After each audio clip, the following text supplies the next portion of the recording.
bisnis dengan judul Eksplorasi Ekowisata Kawasan KGPA Tauran Mangkunegaran Margoyo Solo guna mendukung perekonomian masyarakat setempat.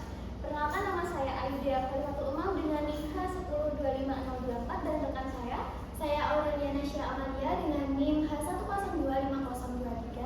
Saya Benedetta Indra Anaya dengan NIM H1025026. Baik, akan dimulai rekan saya.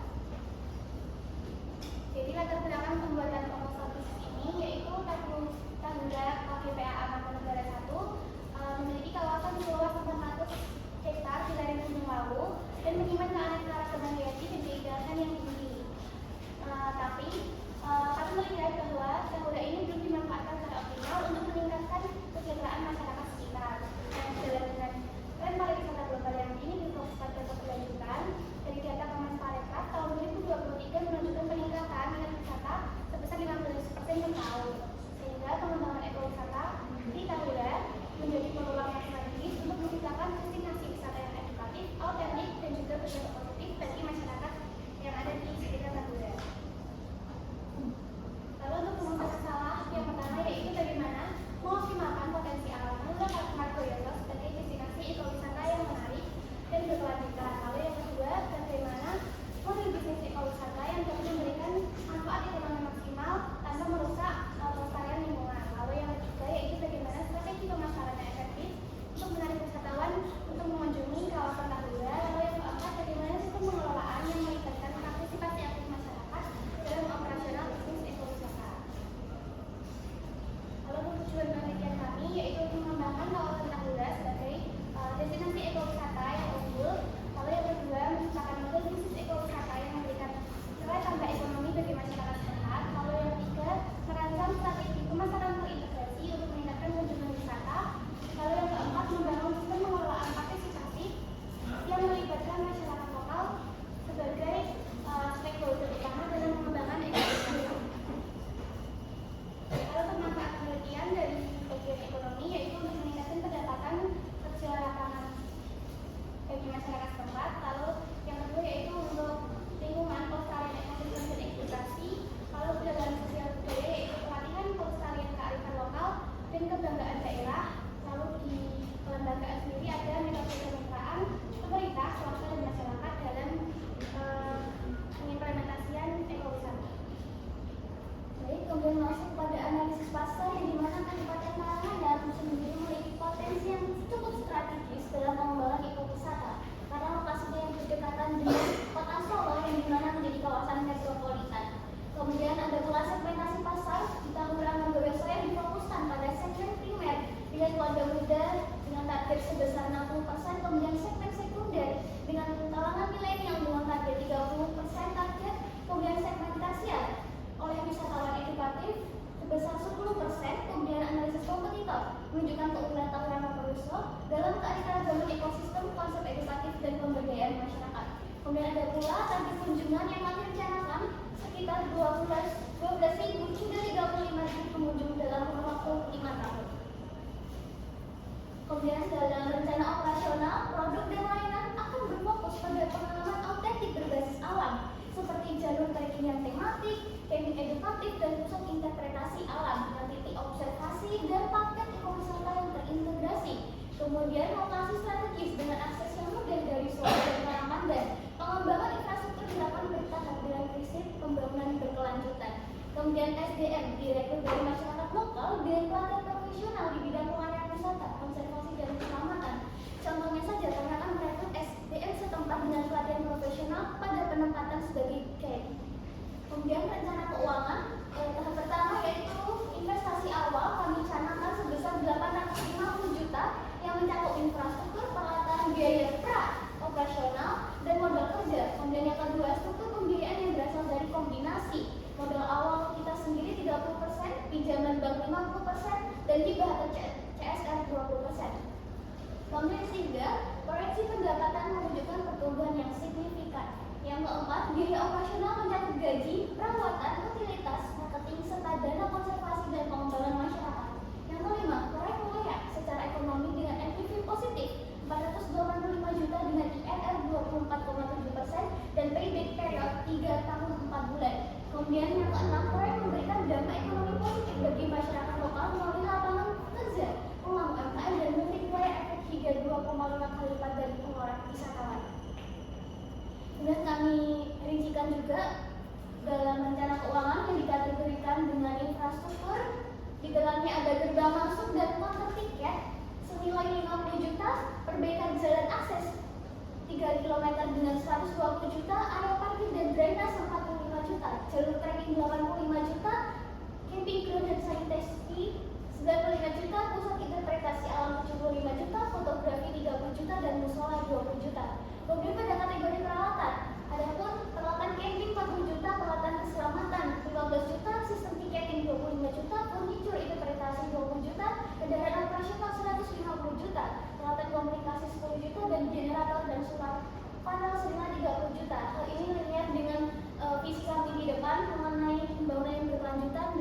gaji selama 3 bulan 45 juta, operational expense 25 juta.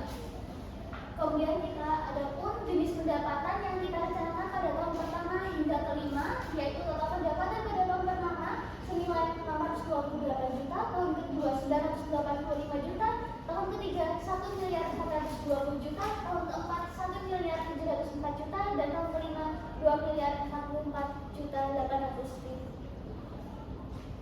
Kemudian ada pun biaya operasional yang meliputi fixed cost dengan item gaji karyawan senilai 216 juta, depresiasi aset 52 juta, asuransi 15 juta, administrasi dan perizinan senilai 12 juta, marketing dan promosi 60 juta, dengan total fixed cost-nya 355 juta. Kemudian kita memasuki pada variable cost dengan item maintenance 45 juta, utilitas 36 juta, operational training 30 juta, supply 25 juta, transport 20 juta, dana konservasi 94 juta 200 ribu, community development 31 juta 400 ribu, dengan total variable cost sendiri 281 juta 600. Total biaya operasional dari fixed cost dan variable cost sendiri 636 juta 600 ribu.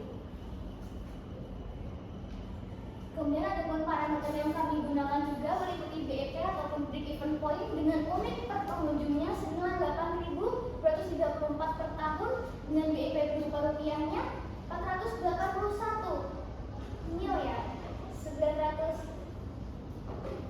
juta per tahun.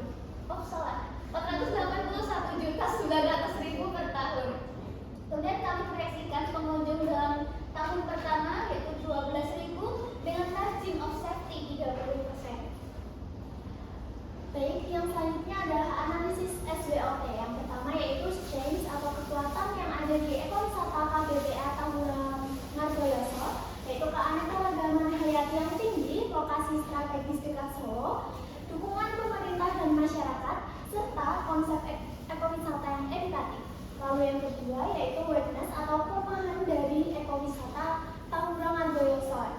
Ada SDM lokal yang kurang berpengalaman, infrastruktur jalan yang belum optimal, dan juga pengaruh musim hujan. Lalu yang selanjutnya opportunity atau peluang. Adanya tren ekowisata berkelanjutan yang meningkat dan dukungan kebijakan pemerintah serta potensi pasar kelas menengah. Lalu yang terakhir yaitu threat atau ancaman yang ada di ekowisata Tahura Margoyoso, yaitu kompetitor destinasi sudah ada, perubahan iklim, resesi ekonomi, pandemi, serta regulasi yang ketat. Lalu selanjutnya analisis risiko dan mitigasi. Yang pertama risiko operasional seperti kecelakaan serta kerusakan fasilitas. Lalu yang kedua risiko keuangan seperti pengunjung yang kurang atau kurangnya minat pengunjung serta biaya yang naik. Lalu yang ketiga risiko lingkungan, ada kerusakan ekosistem serta bencana alam. Lalu yang ketiga risiko sosial, ada konflik serta pertimbangan manfaat. Lalu yang keempat risiko pasar, yaitu tren yang berubah serta pandemi. Lalu yang terakhir mitigasi seperti SOP yang ketat, pelatihan, monitoring lingkungan, diversifikasi pendapatan, komunikasi dengan masyarakat, serta rencana darurat. Lalu selanjutnya keberlanjutan dan stabilitas. Keberlanjutan di ekowisata Tahura Margoyoso tergantung pada triple bottom line, yaitu yang pertama ekonomi, sosial, dan lingkungan. Pada ekonomi sendiri, Tahura Margoyoso menerapkan prinsip bisnis yang menguntungkan dan berkelanjutan. Lalu yang pada sosial, Tahura Margoyoso menerapkan prinsip manfaat yang merata serta partisipasi aktif dari masyarakat. Lalu pada lingkungan, terdapat pengelolaan kapasitas dan monitoring. Lalu skalabilitas, pada Tahura Margoyoso menggunakan satu, pengembangan produk baru, aplikasi ke lokasi lain, dan kemitraan yang strategis. Lalu yang terakhir, inovasi teknologi untuk pengalaman wisata. Adapun strategi pemasaran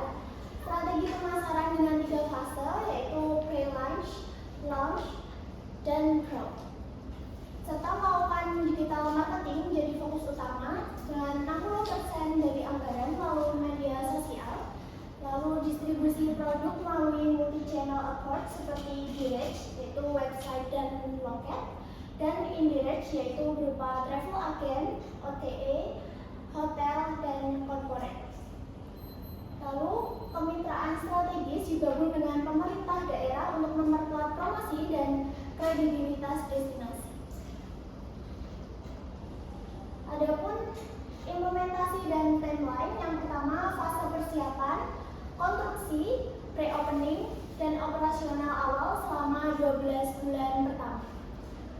Lalu yang kedua, ekspansi produk dan pemberdayaan masyarakat di tahun kedua sampai ketiga. Lalu yang ketiga, keefektifan pendapatan, jumlah pengunjung, kepuasan pengunjung, dampak lingkungan, dan sosial. Lalu yang terakhir yaitu rekomendasi. Rekomendasi ini fokus pada kualitas pengalaman wisata, investasi SDM, digital marketing, jaga kelestarian lingkungan, dan inovasi yang terus-menerus bertambah dan berkembang. Rekomendasi untuk pemerintah dan investor agar mendukung keberhasilan. Lalu yang terakhir, ekowisata ini sebagai model keberlanjutan yang dapat direplikasikan. Jadi cukup sekian dari presentasi proposal kami. Mohon maaf apabila ada kesalahan maupun kekurangan dalam tutur kata dan tingkah laku kami. Terima kasih atas perhatian teman-teman semua dan juga Ibu Andini Bukti Pertiwi. Wassalamualaikum warahmatullahi wabarakatuh.